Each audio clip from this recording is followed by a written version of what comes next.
Hey guys, it's Brandon, aka B.Rich Beauty, aka your beauty best friend, and happy Friday, y'all! Wendy Williams drops a few bombshells as we approach the release of her new movie. Insecure is heading into its final season, and they've announced who's going to be performing at the Biden-Harris inauguration. We're talking about that and a lot more. You know what to do. Grab your tea, grab your beverage. Let's go.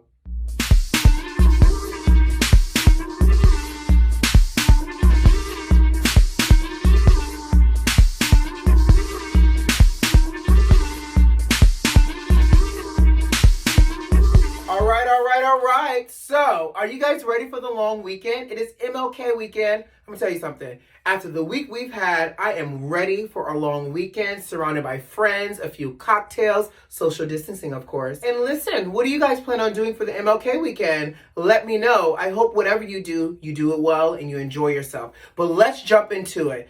Baby, Donald Trump has made history, honey. He is the first U.S. president to be impeached twice. That is right. They announced the articles of impeachment this week. And let me tell you something. But you got to love Aunt Nancy. And let's talk about her level of petty. You know, some people have, a funeral outfit. Some people have outfits for special occasions. But apparently Aunt Nancy got a good old impeachment outfit. She wore the same suit twice, honey. Not as a fashion faux pas, but to make a statement. Apparently, Aunt Nancy got a good old Donald Trump impeachment suit. And it's black, and she wore it once in 2019, and she wore it again this week in 2021. Not only did she wear her good old impeachment suit, there's something that I love about Nancy. And, I've been reading the tweets, and I've been reading the comments, and that people are classifying Nancy as having, more courage, more balls than some of the men in the Republican Party. But what I appreciate about her is her deliberate moments. One, the suit. The same suit. She says, this is the impeachment suit. The only thing I did not wear is the brooch. And now I'm wearing a mask. But she also intentionally read her speech from the same lectern that was stolen by the white terrorist with the beanie on, taking the photo, honey, as he was walking out of the Capitol with the House Speaker's lectern. So I love Nancy Pelosi. And this is the good petty clap. This is the Nancy Pelosi clap, but this clap is for her petty and everything that she does for our democracy, and I just love it. Now, what I think makes this even more entertaining is the fact that, boxes showed up this week to the White House, honey. Empty boxes, too, on the back of a moving truck. Honey, I guess they're starting to pack up that private residence, and they are starting to pack up the Trump's belongings. Now, here's the thing. I'm not saying break nothing, but feel free not to use as much bubble wrap as you need, and make sure you get them in and get them out. And also make sure I need the head chief butler, the head chief historian to ensure that the Trump family is not trying to pack up heirlooms, belongings, and artifacts that belong to us as the American people that needs to stay in that White House. Don't let them try to steal nothing out of that White House for no souvenirs. No, Melania, you can't take Jackie O's favorite glass. No, Donald Jr., you can't take JFK Jr.'s favorite, cigarette ashtray. Those things need to stay. I don't even know if those things are real anyways, but child, those things need to stay in the White House because they don't belong to you.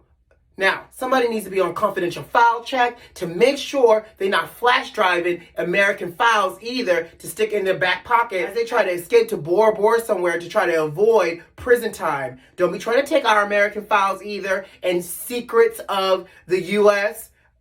Y'all better watch them. That's all I have to say. Speaking of foul government, almost missed. Y'all know this costs too much to be missing, child. Speaking of foul government, charges have been filed against former Michigan Governor Rick Snyder and 8 others as it relates to the Flint, Michigan water crisis. Now I'm going to tell you something. Finally, these people deserve to be held accountable a long time ago because they neglected the people of Flint for them to have pour water. And you know, this whole Flint water crisis left 12 people dead and a lot of other people seriously ill. And I think if we're going to be responsible for electing officials to govern and to take care of us, because that is what we do as the people, we elect people and we put trust in them for our well-being and our interests, then they should be responsible when they intentionally look a blind eye and do a disservice to the people that they're serving. Lock them all up. And by the way, I know this is going to sound real petty. I'm a little upset that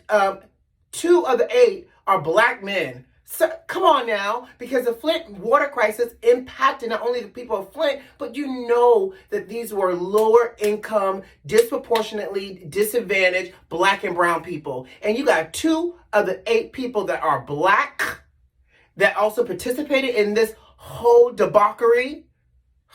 Unmitigated gall. So, you know, guys, Wendy Williams' movie on Lifetime is dropping on January 30th. And so Wendy's doing her rounds, promoting it as she should. And she was doing an interview and she mentioned in the interview that she had to take stock of the things she wanted to talk about in this movie. And one of the things that happened to her that she didn't want to put a lot of energy in was the fact that she was essentially date raped. And she was saying that she was date raped by a singer by the name of Sharik.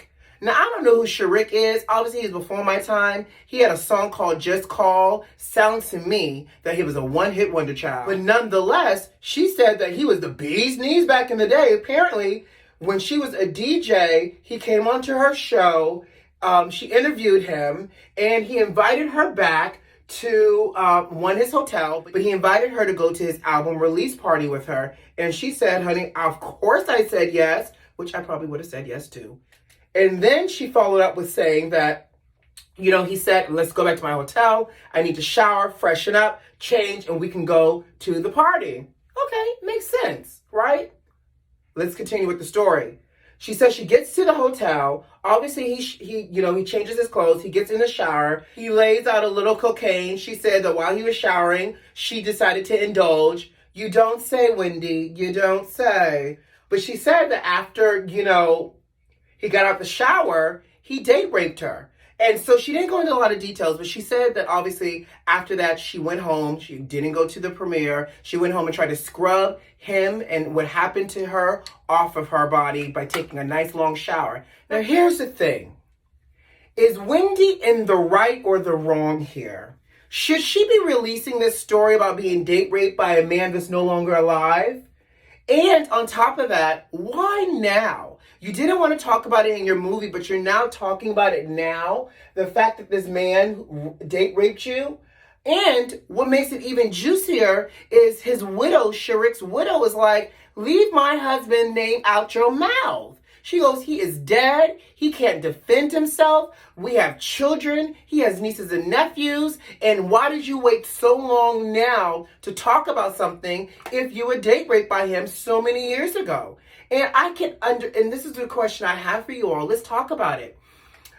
Is she in the right because he is no longer alive? And we've seen this happen before. Obviously with like Michael Jackson, when people have come forward and say Michael did this, Michael did that, and obviously he's dead and gone. Should we be bringing up memories and moments that are of trauma and allegations, because he's not here to defend it, when that person's not here to be able to defend their honor and their dignity?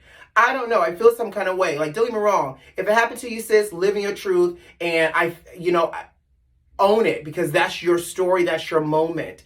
But how do you talk about things like this without making it look one-sided or petty Betty, or that you're looking for attention by telling the story? Because essentially that's what the widow is saying, is like, why now? Why bring it up now? Obviously, you're looking for attention. You have a movie on Lifetime that's being released on January 30th. So obviously, she has a reason to make her rounds and to drop some of these tidbits. But is it right? Is it fair? And baby, the widow said, Wendy, don't come for me or my dead baby daddy.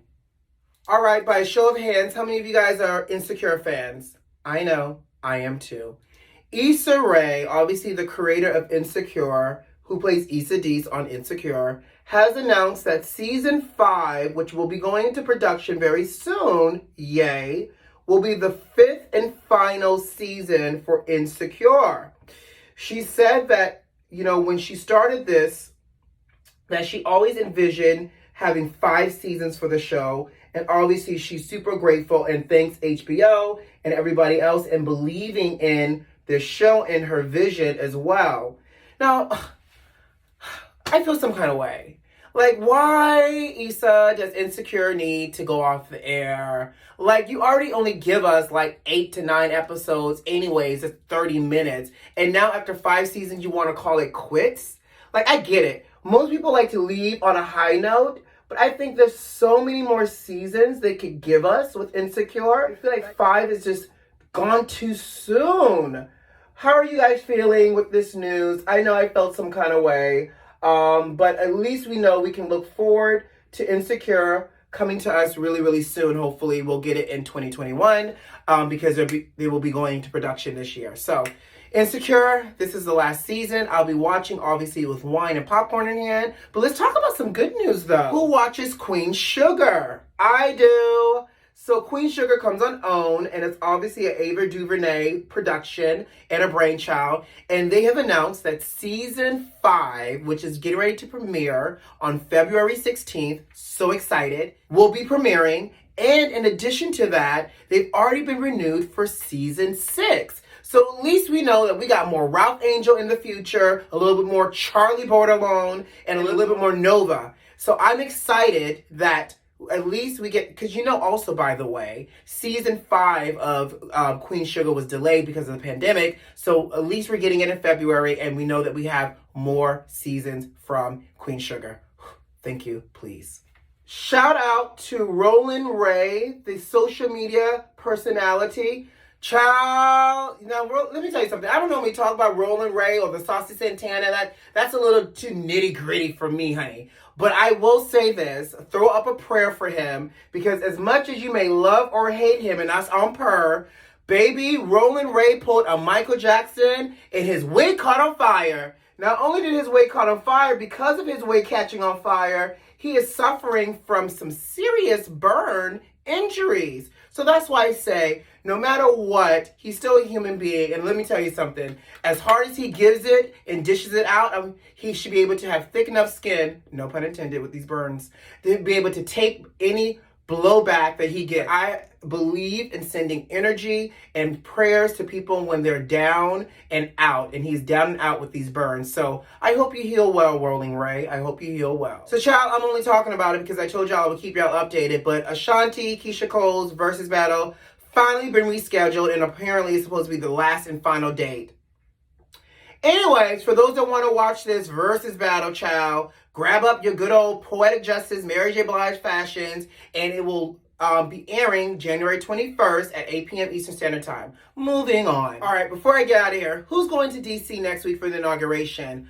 I'm not. I was, but America decided to be ghetto and try to burn itself down last week with all types of terroristic actions, honey. Therefore, I had decided to cancel my trip, and this chocolate boy will be avoiding Chocolate City. Yes, because Philly is the city of brotherly love. So, yes, Chocolate City. So, this little chocolate boy is going to be avoiding Chocolate City until I can get Biden and Harris into the people's house and I feel a little safe and secure. But if you are going to be watching the inauguration, they just announced that Gaga, J-Lo, and Justin Timberlake will be performing at the inauguration, to name a few. Now, the only thing I feel like is missing is a little soul up in there. Where's Fantasia? I know she's pregnant, but we need a Fantasia moment. Where's J-Hud? Where's Patti LaBelle? Hell, I'll even take Earth, Wind, and Fire. But we need some chocolate, some soul to round out these musical performances. I know for sure, though, that I'll be sitting on my couch with popcorn and rosé in hand, watching Biden being sworn in, and I will just have to make a belated trip up to D.C. to celebrate this inauguration at a later date when it's safe. All right, guys, I got to go. You know what to do. Subscribe to the channel if you like this video if you like, and leave me a comment. But most importantly, are those notifications turned on? I hope so. Who loves you? I do. Have a great weekend. Bye.